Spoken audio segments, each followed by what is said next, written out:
Magandang umaga mga bata. Marunong na ba kayo mag-subtract? Subtraction with regrouping. Marunong na kayo? Ngayong araw, ituturo ko sa inyo kung paano ang mag-subtract. Handa na ba kayo? Okay, umpisahan na natin. Basahin natin to. 73 minus 27. Anong gagawin natin? Ang unang isubtract ay yung sa ones digit sa right side. Yan ang ones digit. Anong gagawin? Compare. I-compare natin yung 3 at saka 7. Tignan natin yung nasa taas kung mas malaki ba o mas maliit. Tignan nyo. Mas malaki ba yung 3 o mas maliit? Mas maliit. Kung mas maliit, anong gagawin? Copy. Anong i-copy natin? Yung 3. O, i-copy mo yung 3. Saan natin nilagay? Ilagay natin sa taas. Doon. Then next, baro. O, manghiram tayo. Ilan ang hihiramin natin? 1 lang. Manghiram tayo ng 1. Saan tayo manghiram? Doon sa katabi niya. Doon sa 7. Manghiram tayo ng 1. At ilagay natin yung 1 sa tabi ng 3. Doon. And then, pagkatapos, subtract. Bakit tayo mag-subtract?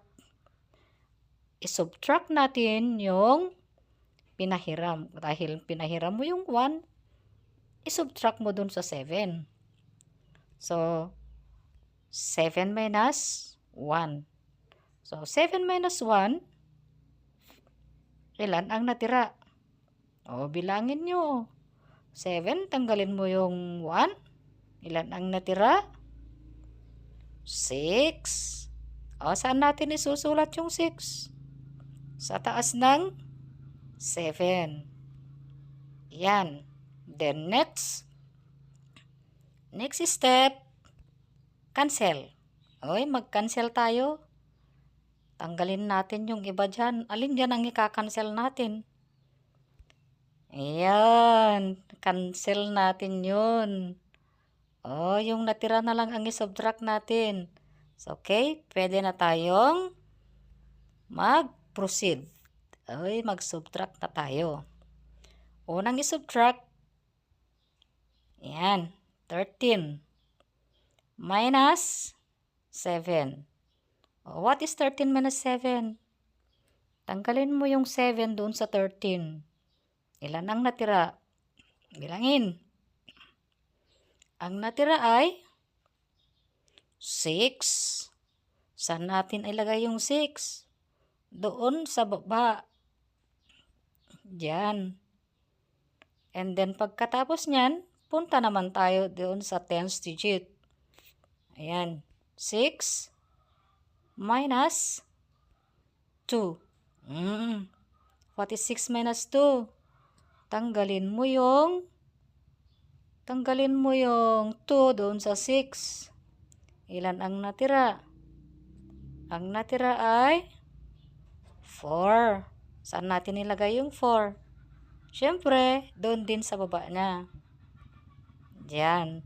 Okay. Yan na ang sagot. Yan na ang difference na tinatawag natin. Ang answer sa subtraction is called difference. So, yan na yung difference. Okay, naintindihan nyo? Okay, very good.